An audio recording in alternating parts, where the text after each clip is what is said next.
Thank you, Nagma. Welcome everyone to day 3 of EDGE 2020. This evening, we will appreciate and applaud the resilience of women and girls who stood up and stood together to address the challenges of their communities. One such region is Alwar, one of the most deprived regions in Mewat region of Rajasthan, where the region suffers extreme social and economic backwardness due to lack of resources, awareness, education and health. And we know this through the work of Ibtada, one of the organizations we work with in Alwar, who works to strengthen women and women institutions by increasing their rights to access to rights and entitlements. I'm absolutely honored today to be speaking with two inspiring women, Khatija and Kamlesh, who are leaders of two self-help groups in Alwar, associated with Ibtada, and they were among the SHGs that were instrumental in starting a grain bank. They not only exhorted the community to donate food grains and other essential items, which then they distributed to the most vulnerable and needy families in several villages they work in. I will be speaking to them in Hindi for ease of conversation, and I really look forward to their thoughts. Khatija और कमलेश जी नमस्ते. बहुत बहुत शुक्रिया कि आप हमारे साथ जुड़े इस अवसर पर और हमें बहुत खुशी हो रही है हमसे आपसे बात करने के लिए. हमने आपके बारे में बहुत सुना है, तो थोड़ा अगर आप आपके बारे में बताएं और आपके काम के बारे में बताएं अलवर में, और ये फूड ग्रेन बैंक के बारे में, अनाज बैंक के बारे में बताएं. नमस्ते मैम, मेरा नाम खतीजा है, गांव खेरला है और स्वयं सहायता समूह का नाम आंचल है और क्लस्टर का नाम है ज्योति और फेडरेशन का नाम क्रांति महिला मंच फेडरेशन लक्ष्मणगढ़, उसकी मैं चेयरपर्सन हूँ. और हमारे जो फेडरेशन है उसमें हमारे एसएचजी चल रहे हैं, 80 गांव जुड़े हुए हैं और 365 स्वयं सहायता समूह जुड़े हुए हैं, 4842 महिला जुड़ी हुई हैं जी. और हमारे जो ये क्लस्टर है इसमें हमारे बहुत सारे 25 क्लस्टर जुड़े हुए हैं फेडरेशन से. जो महिला क्लस्टर है 25 जुड़े हुए हैं और फेडरेशन में हमारे 3 तरह का काम चल रहा है.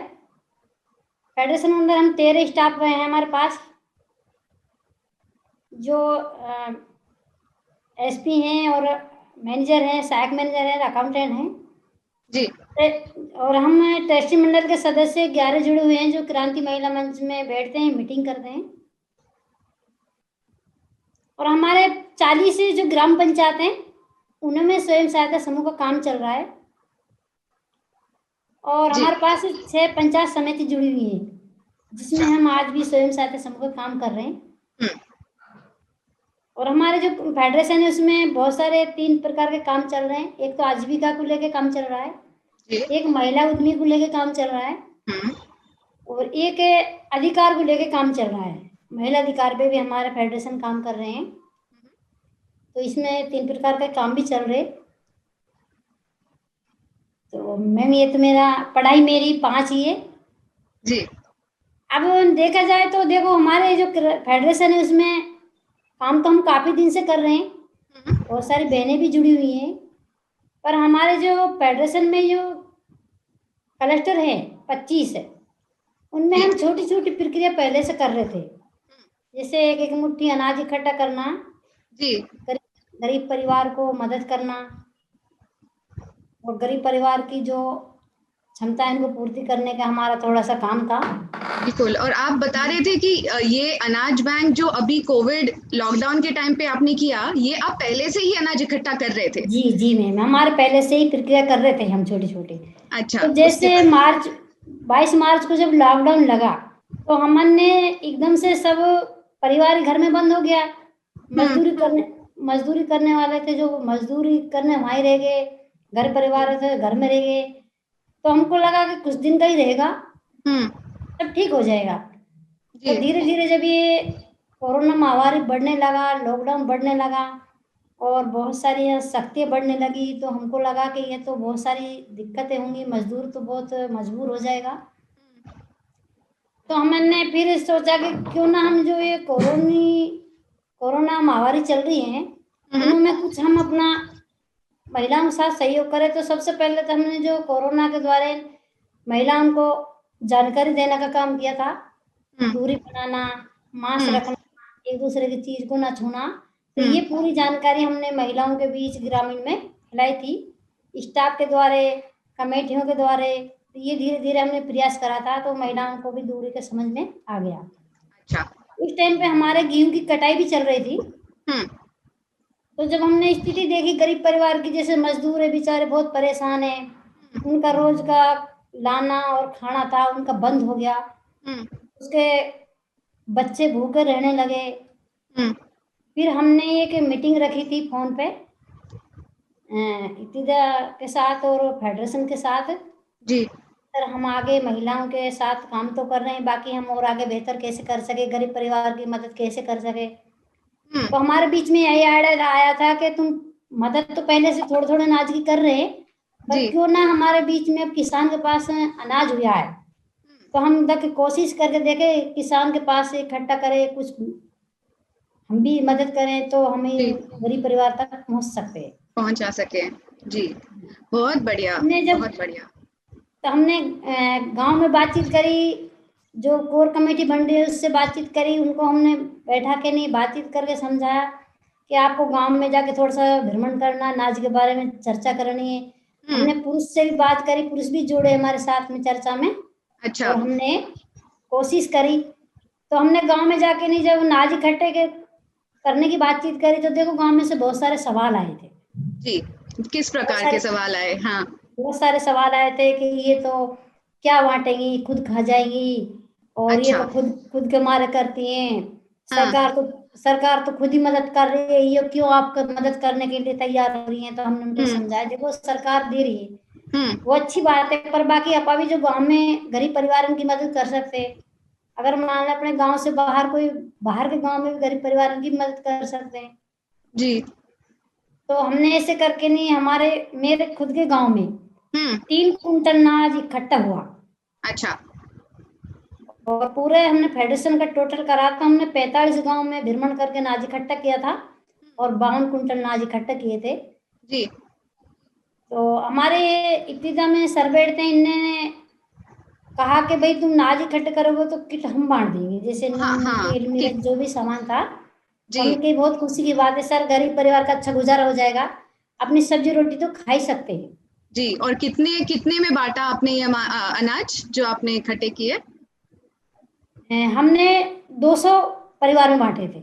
अच्छा। 200 घर का परिवार था, उनमें हमने वितरण किए थे। अच्छा। फिर इसमें हमने थोड़ा टारगेट बनाए थे कि जैसे मान लो अगर छोटा परिवार है उनके लिए 25 किलो। जी। जैसे बड़ा परिवार है, भाई बच्चे 4, बुजुर्ग भी हैं, पत्नी भी है, तो उनके लिए हमने 50 किलो 35 किलो का टारगेट बनाए थे और उनको पहुंचाए थे। फिर हमको कुछ ऐसा लगा कि भाई मान लो अनाज हम दे रहे हैं, हो सकता है किसी गरीब परिवार को पिसाई के लिए पैसा ना हो, तो कुछ हमने अनाज पिसाई करके आटा बना के, आटा पिसा के उनके लिए वितरण भी किया कर दिया। बहुत बढ़िया, बहुत बढ़िया, धन्यवाद। और कमलेश जी, अगर हम आपसे भी थोड़ा सुन सके कि आपका अनुभव कैसे रहा और आपके संगठन ने मिलके आपने कैसे ये काम किया, थोड़ा बताएं प्लीज। सभी को नमस्ते, मेरा नाम कमलेश है और मैं बख्तल की चौकी पथड़ाबाद की रहने वाली हूँ। जिला अलवर है, तहसील अलवर है, पोस्ट दिवाकरी है, राज्य राजस्थान। मेरा स्वयं सहायता समूह का नाम संतोषी है और सीता क्लस्टर का नाम है, और सवेरा महिला फेडरेशन से मैं जुड़ी हुई हूँ, उसकी मैं चेयरपर्सन हूँ। तो हमारे जो सवेरा फेडरेशन है उसमें 10 स्टाफ लगा रखे हैं हमने और 52 गांव जुड़े हुए हैं और 280 समूह जुड़े हुए हैं, 3000 महिला जुड़ी हुई हैं उसमें कई तरह के काम भी चल रहे हैं। और हमारी जो क्लस्टर है वे 21 क्लस्टर हैं जो जुड़े हुए हैं। अच्छा। और आपने काम कैसे शुरू किया? कोविड के टाइम पे आपका क्या अनुभव रहा और आपने कैसे शुरुआत की इस पहल की? मेरी पढ़ाई 8 पास हुई है जी। और जब ये मार्च महीने में जब ये कोरोना फैला तो ये बहुत महामारी फैल चुकी थी और लॉकडाउन लग गया जी। अब हम पहले से ही करते थे छोटा छोटा काम, तो लेकिन जी लॉकडाउन लग गया तो हमारे बहुत टेंशन होगी, सब तो सोते थे और हमारे बहुत मोटी टेंशन होगी कि हम अब गरीब परिवारों के साथ कैसे करें, जो रोज लाते थे खाते थे तो वे कैसे करेंगे, वे कहाँ से खाएंगे, हमको तो बहुत मोटी टेंशन पैदा होगी। हमने क्या सोचा कि ऐसे करें, हम लीडर फेडरेशन मिलकर, इब्तिदा मिलकर एक सजेशन बनाए या मीटिंग करें कि हम कैसे आगे काम कर सकें लॉकडाउन के बीच में। हमने मीटिंग रखी तो हमने कम से कम 1 महीना के अंदर 28 मीटिंग की और उस मीटिंग में हमने बैठ के योजना बनाई कि हम कैसे काम करें।